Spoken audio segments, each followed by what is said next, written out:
Baik, assalamualaikum warahmatullahi wabarakatuh. Apa kabar semuanya? Jumpa lagi kali ini dengan saya Dimas Klauso. Kita akan membahas tentang segala sesuatu yang berhubungan dengan penelitian dan penelitian kali ini adalah penelitian komunikasi ya. Kita ada di ranah penelitian komunikasi kualitatif dan saya juga mohon masukan kepada para penontonnya ruang integrasi yang bakal ngasih banyak banget masukan kalau misal nih apa yang saya sampaikan masih ada yang salah atau mungkin masih ada yang belum tepat, silakan untuk dibenarkan. Saya enjoy, saya welcome untuk semua masukan dari rekan-rekan akademisi semuanya, bisa untuk menuliskan komentar yang ada di kolom komentar. Nah, kali ini kita akan membahas sesuatu hal yang ini cukup krusial, terutama untuk uh, para mahasiswa yang akan melakukan penelitian. Nah, kita akan mulai membahas tentang apa yang disebut dengan variabel penelitian, kemudian apa juga yang disebut dengan uh, objek penelitian, subjek penelitian, dan juga literatur review. Oke, nah, oke, sebentar. Sepertinya uh, saya harus, jadi ada sedikit kesalahan ini sepertinya yang harus saya perbaiki terlebih dahulu terkait dengan PowerPoint-nya. Nah, oke, sepertinya untuk PowerPoint-nya ini ada beberapa yang dia ternyata belum tersimpan. Semoga saja ini sudah oke, benar. Ini sudah benar nih untuk PowerPoint-nya. Jadi memang uh, auto saving ya.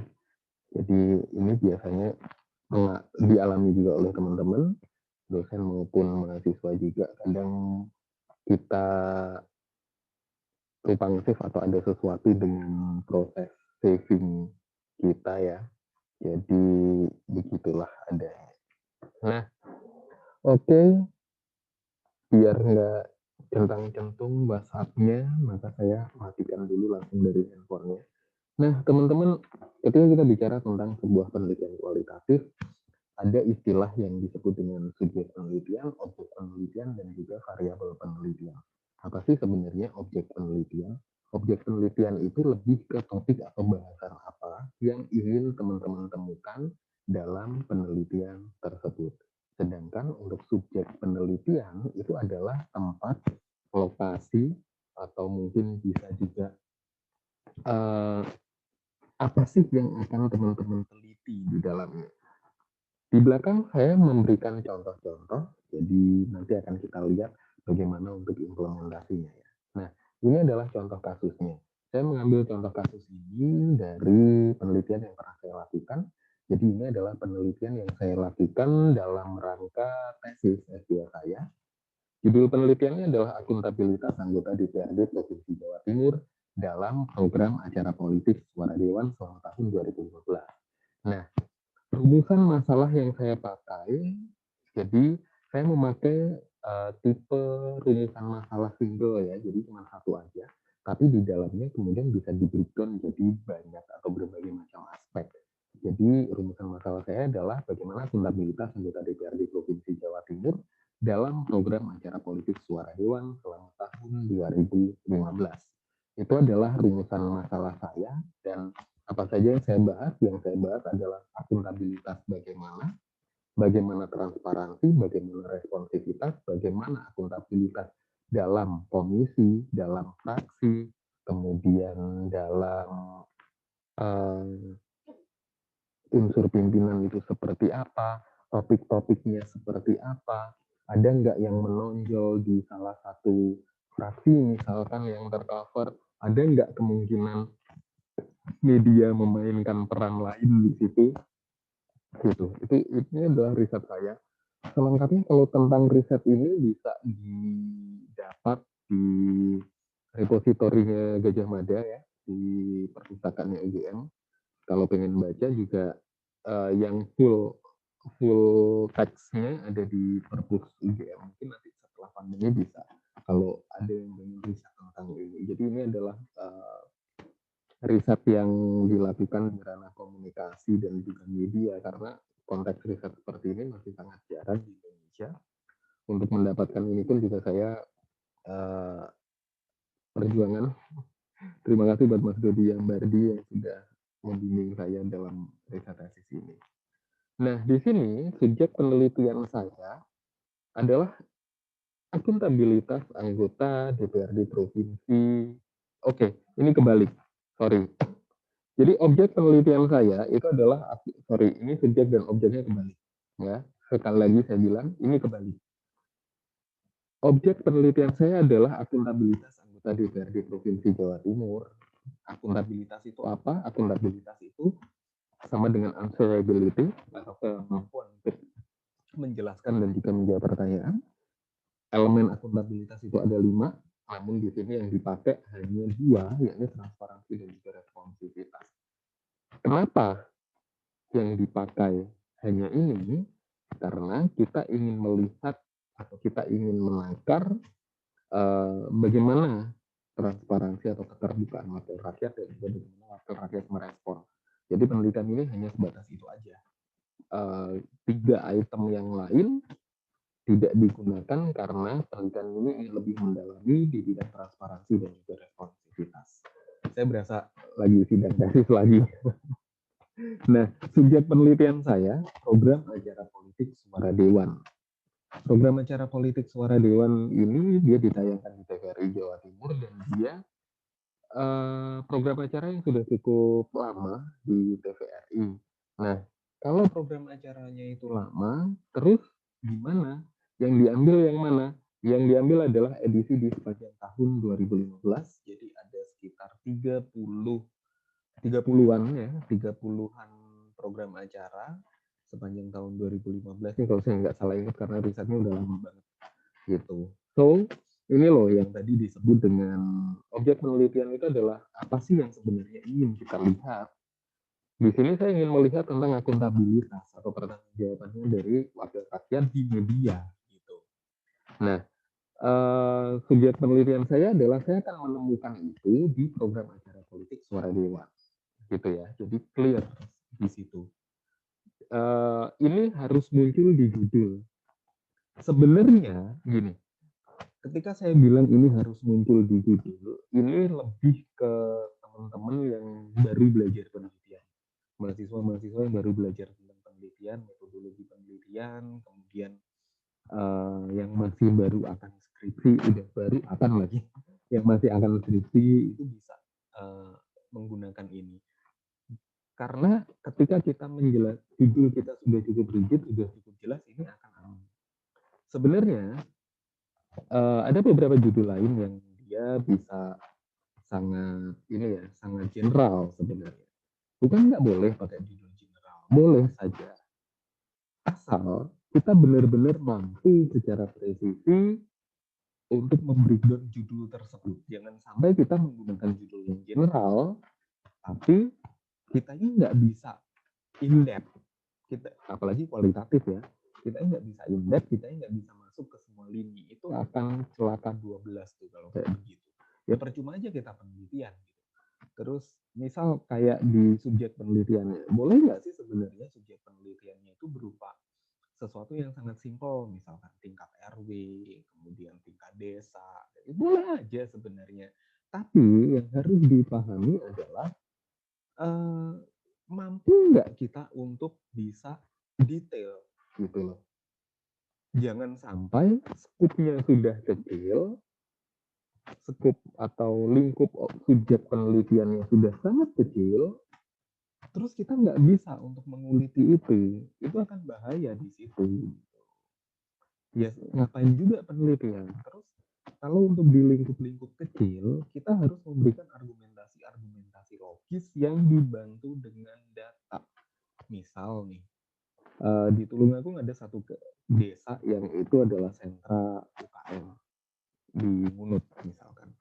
Kita pakai Ngunut. Nah, kita harus menunjukkan di riset itu, argumentasi kita harus menyebutkan bahwa di Ngunut ini adalah sentra UKM sejak zaman Belanda. Di sini ada perusahaan ini. Ada yang sudah internasional, ada yang nasional, ada yang masih lokal. Contoh perusahaannya adalah ini. Kalau ada websitenya gitu. Kemudian kalau ada sosial medianya yang ditunjukin. Ini akan membantu para pembaca penelitian kita dan juga para akademisi untuk ikutan menakar bahwa ya riset kita ini penting untuk dilakukan gitu. Dan orang memang wajib untuk tahu gitu. Misal soal pandemi kita ngambil riset di salah satu desa atau mungkin di salah satu RT. Ya oke, nggak masalah. Kita ngambil di situ sebenarnya nggak masalah. Cuman yang dikhawatirkan adalah kitanya nggak bisa deep gitu loh. Penelitian kualitatif itu penelitian yang subjektivitasnya tinggi. Benar. Kualitatif subjektivitasnya tinggi. Dan kita sebagai peneliti, kita juga bisa jadi sebagai instrumen. Benar, memang seperti itu penelitian kualitatif.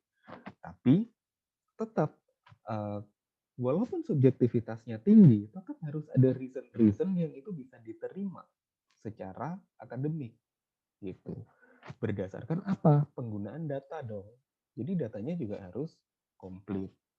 Ketika kita bicara, misal pola penanganan COVID atau mungkin respon masyarakat desa X terhadap informasi hoax COVID misalkan. Ya nggak masalah di situ, tapi kita yakinkan kalau ini desa ini memang benar-benar penting untuk kita teliti gitu loh. Jangan-jangan memang itu desa ibaratkan desa itu ya bukan desa yang penuh masalah, kemudian kita munculkan, ya ujung-ujungnya kita hanya akan mencari-cari aja. Efeknya apa sih sebenarnya? Efeknya itu nanti ke belakang. Kalau kita persoalannya itu nggak ada dan kita tidak bisa untuk menemukan persoalan yang realnya, nanti kita bunuh diri di analisa data. Gitu. Pencarian data dan analisa data itu kita akan bunuh diri di situ. Ini buat adik-adikku ya. Terus misal saya ada yang lucu lagi nih, tukang bakso mau neliti tentang tukang bakso atau pengusaha kuliner. Sebenarnya itu nggak salah, cuma impactnya apa gitu loh. Sekarang ibaratkan gini lah, kita ngomong rame, emang definisi ramenya itu seberapa sih? Rame itu kan subjektif. Kecuali itu memang sudah banyak diketahui orang, banyak liputan media ke situ juga, itu oke. Tapi kalau itu tukang bakso biasa ya buat apa gitu loh. Ya udah tukang bakso biasa kalau satu kota mah masih oke lah ya. Satu desa gitu atau satu kecamatan gitu. Masih oke. Tapi tukang bakso cuma satu doang, itu diteliti. Udah deh, kalau kayak begitu better dipakai sendiri aja. Pakai sendiri. Jadi saya kadang ketawa sendiri sih kalau ketemu judul-judul yang seperti itu, aneh gitu. Kadang juga yang kasus yang banyak juga saya temui adalah judulnya itu antara subjek dan objeknya itu nggak jelas. Persoalannya nanti itu bukan pada judul itu akan terlihat indah atau tidak ya, tapi persoalannya nanti adalah pada tahapan berikutnya. Pencarian datanya gimana, verifikasi datanya gimana, pengujian reliabilitasnya bagaimana gitu. Isu-isu itu yang nanti akan benar-benar harus kita pikirkan juga sebagai seorang peneliti komunikasi. Nah, dalam sebuah penelitian khususnya di jurnal itu ada istilah yang namanya literatur review atau kerangka pemikiran. Kerangka pemikiran ini dia memberikan dasar-dasar teori, dasar-dasar pemikiran secara akademik ya. Dan ini penting untuk kita bisa tahu seperti apa dasar-dasar teorinya. Bahkan literatur review ini pun bisa kita pakai untuk mengerucutkan indikator-indikator alias kita membuat instrumen penelitian. Penelitian dengan literatur review yang sangat kuat, maka dia tidak akan kesulitan dalam menciptakan sebuah instrumen-instrumen penelitian. Dan dia pasti akan bisa menjawab ketika ada banyak pertanyaan tentang penelitiannya. Sebuah penelitian ketika literaturnya tidak terlalu kuat, maka akan bingung dalam menjawab pertanyaan-pertanyaan ilmiah dan juga pertanyaan-pertanyaan akademik. Lebih celaka lagi kalau kayak gitu, masih ditambah dengan baperan. Celaka 12 tuh. Nah, sebenarnya apa sih tujuan dari sebuah literatur review? Tujuan dari literatur review untuk membangun kredibilitas. Nah, a review tells the readers that the researcher knows the research in an area and knows the major issue. Literatur review ini bakal nunjukin kepada para pembaca kalau peneliti itu paham kok sama apa yang sedang diteliti dan isu yang diangkat itu apa. Sebuah literatur review yang baik ini akan meningkatkan kepercayaan diri dari pembaca kepada para peneliti terkait dengan profesionalitas dari peneliti tersebut, kompetensi yang dimiliki sama peneliti tersebut, kemampuan dan juga background dari peneliti tersebut. Tujuan yang kedua adalah untuk menunjukkan apa sih yang sebenarnya diinginkan dalam penelitian tersebut dan bagaimana situasi real yang ada di masyarakat sekarang ini terhubung dengan penelitian tersebut. Sebuah review ini bisa memberikan sebuah di sini disebut dengan outline the direction of research and the questions and shows the development of knowledge. Jadi sebuah literatur review atau kerangka pemikiran itu berupa outline dari outline arah penelitian kita. Penelitian kita ini mau ngomongin apa sebenarnya? Itu yang akan dibahas di literatur review. Dibahas dalam bentuk apa? Dari berbagai macam penelitian-penelitian yang ada, teorisasi-teorisasi yang ada, kayak gitu. Nah, sebuah literatur review yang bagus itu menempatkan sebuah proyek penelitian dalam konteks yang tepat dan juga relevan dengan menghubungkan bagian-bagian dari ilmu pengetahuannya. Gitu. Ini secara sederhana penggunaan teori ya. Jadi kita bisa menggunakan teori, meramu data, dan kita bisa membangun sebuah konstruksi pemikiran yang tepat berdasarkan data dan juga teori yang kita baca. Literatur review nggak akan jadi kalau kita nggak pernah baca. Kalau kita minim referensi, literatur review nggak akan jadi tuh. Gitu. Literatur review ini juga mengintegrasikan dan juga mensummarize apa yang diketahui tentang area tersebut. Jadi ketika mungkin kita ditanya tentang subjek penelitian dan objek penelitian, itulah yang juga nanti harus muncul di literatur review. Dan di literatur review ini, semua bahan bacaan itu akan disintesakan menjadi hasil yang berhubungan dengan riset kita. Nah, ada salah satu poin yang bagus tentang literatur review di mana di dalamnya itu memuat kesetujuan kita. Kita sepakat atau nggak sepakat sih sama teori-teori sebelumnya atau kajian-kajian sebelumnya. Terus literatur review juga harus bisa menunjukkan bahwa riset ini tuh nggak akan berhenti cuma sampai di riset kita, tapi juga ke depan tuh juga masih ada loh peluang-peluang riset yang lain gitu. Dan literatur review ini kita belajar dari penelitian-penelitian yang lain dan kita menemukan ide dari penelitian-penelitian yang lain yang relatif sejenis. Nah, seperti kayak tesis saya tadi, literatur review yang benar-benar saya pakai itu adalah penelitian tentang parlemen di New Zealand dan juga di Kanada. Itu saya nemunya setelah perjuangan sekian lama, saya baru nemu kalau yang saya inginkan itu gitu. Awalnya saya pegangan banget sama ada salah satu penelitian dari Italia juga. Cuman konteksnya berbeda. Kalau konteksnya di Italia dia lebih ke selebritisasi. Yang paling mendekati konteksnya adalah yang di New Zealand sebenarnya. Yang di New Zealand bagaimana member of parliament yang ada di New Zealand kemudian juga ditayangkan di stasiun TV. Ini jadi pintu masuk banget. Walaupun yang membedakan adalah pada saat itu dia tidak bicara tentang konten apa yang disampaikan oleh wakil rakyat, tapi yang dibicarakan adalah transparansi dan privacy isu yang saat itu dibicarakan gitu. Nah, dari penelitian ini loh yang dimaksudkan. Ada penelitian terdahulu yang dari situ kita juga jadi terinspirasi. Itu juga bisa jadi dasar kita gitu.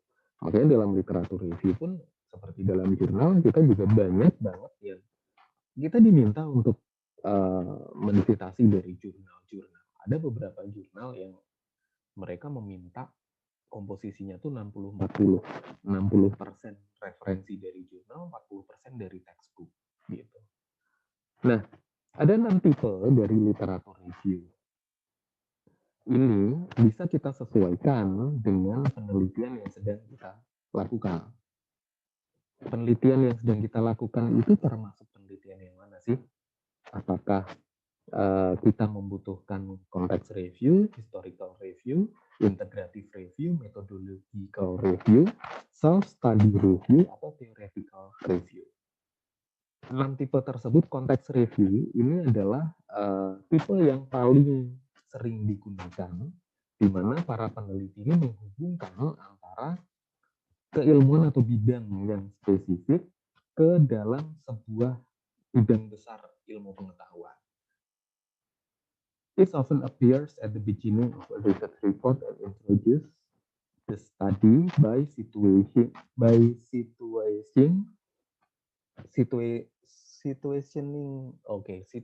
it within a broader framework and showing how it continues or built on a developing line of thought of study.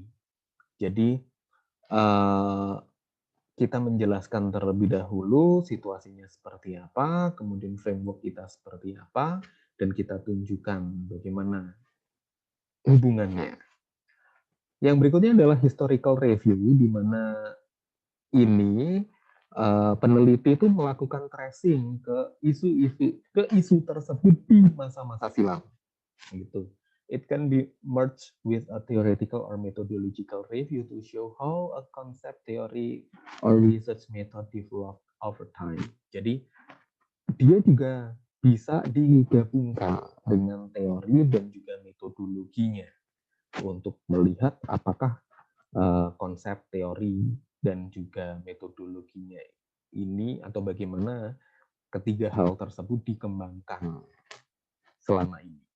Nah, integrative review ini adalah sebuah tipe review di mana peneliti menunjukkan dan menjelaskan situasi terkini dalam sebuah topik, meng-highlight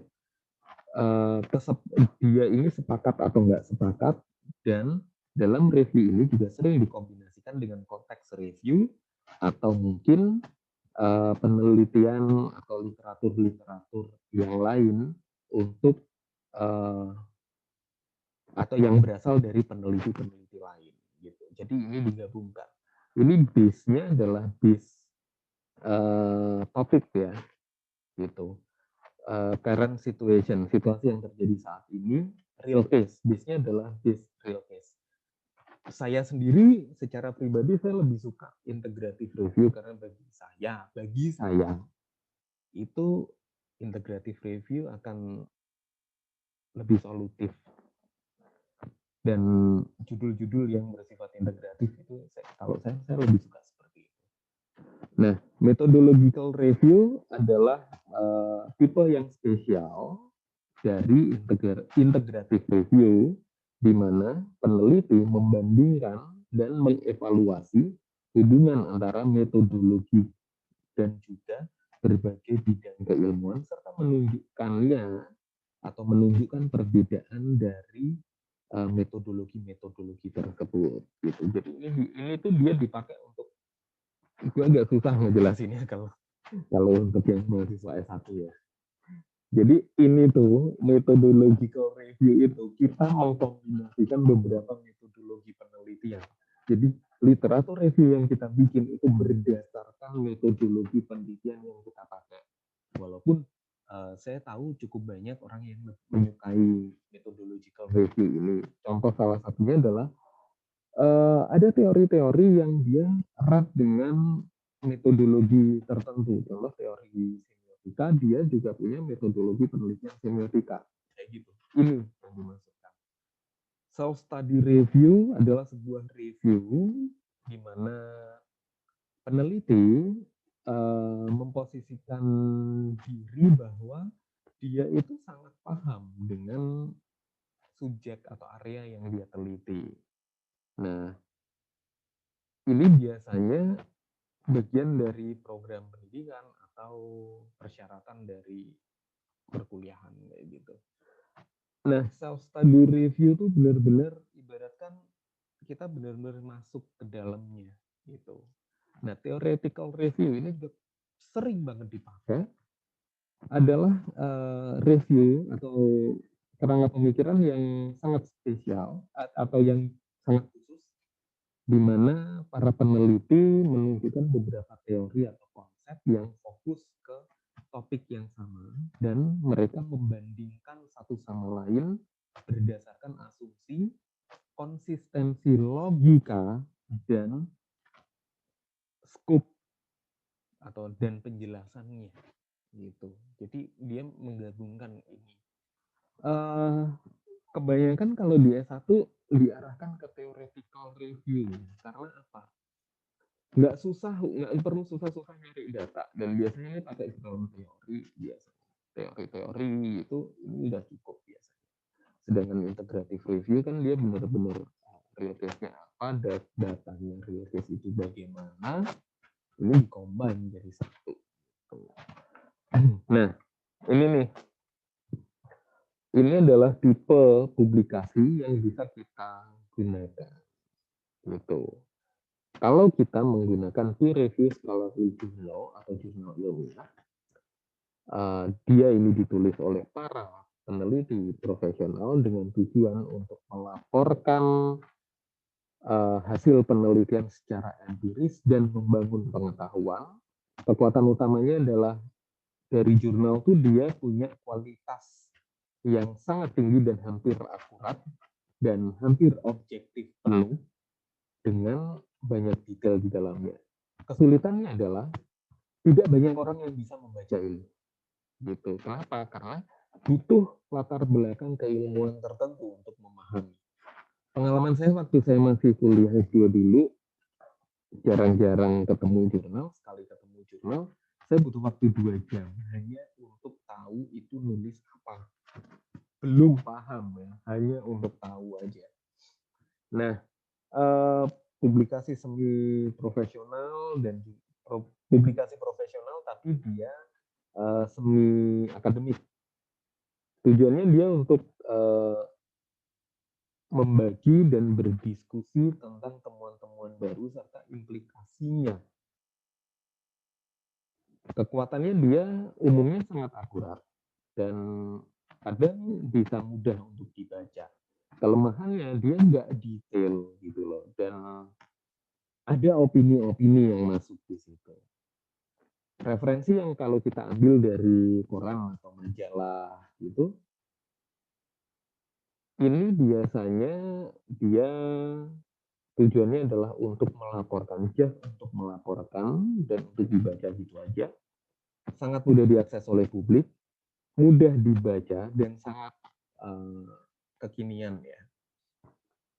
Kelemahannya dia semi akurat, tidak lengkap, dan kadang terdistorsi atau malah hanya melihat dari satu sisi saja. Tapi bukannya ini nggak bisa dipakai, ini bisa dipakai.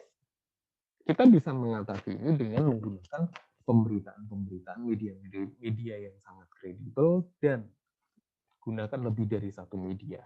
Ketika peristiwa itu besar, maka media-media lain yang sangat kredibel pasti akan ikut menurunkan berita tentang itu. Jadi ini adalah terkait sumber-sumber yang bisa kita pakai sebagai referensi dan juga penguat dari penelitian kita pada saat kita membuat sebuah literatur review. Ada opini, kemudian ada majalah, kayak gitu. Nah, kalau kita bicara tentang membuat literatur review, maka kita harus bisa membuat literatur review yang sistematis. Literatur review yang sistematis itu harus membuat pendefinisian dan penjernihan topik.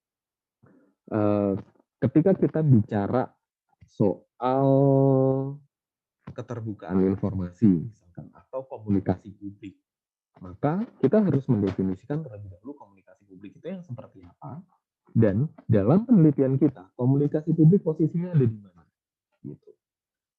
Dan kita juga harus bisa untuk menunjukkan bagaimana pencarian datanya nanti. Terus kita juga bisa harus memposisikan laporan kita nanti itu akan ada di posisi mana.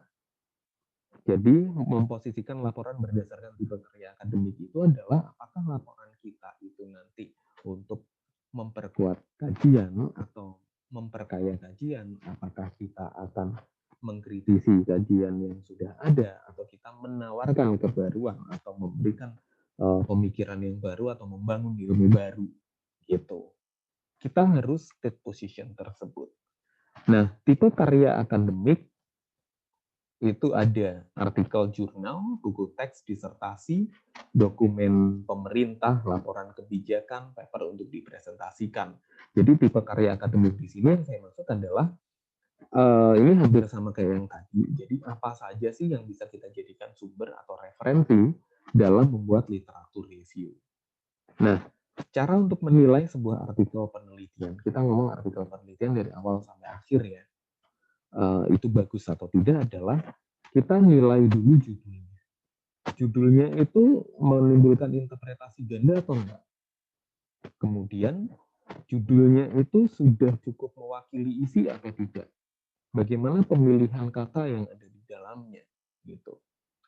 Setelah kita melihat judul, maka kita harus menilai abstraksi. Ada nggak korelasi antara judul dan abstraknya? Dan yang paling penting adalah abstrak ini sudah cukup menggambarkan isi penelitian dari awal sampai akhir atau belum, gitu. Baru kita akan membaca keseluruhan dari isi penelitian tersebut. Jadi untuk melihat apakah penelitian itu proper atau tidak, kita bisa dengan mudah mengidentifikasi dari judul dan juga dari baca abstraknya. Kalau dari baca abstrak kita ngerti, kita sudah bisa membayangkan isinya akan seperti apa, kita bisa memperkuat dengan scanning membaca isi yang ada di dalamnya. Tapi kalau dari abstrak aja kita udah bingung, ya udah sudah goodbye. Gitu. Oke, nah itu tadi tentang variabel, subjek, objek penelitian. Terima kasih udah bareng saya di Mas Prakoso. Tetap di ruang integrasi karena kita akan banyak banget sharing dan juga belajar tentang komunikasi di ruang integrasi. Sampai jumpa.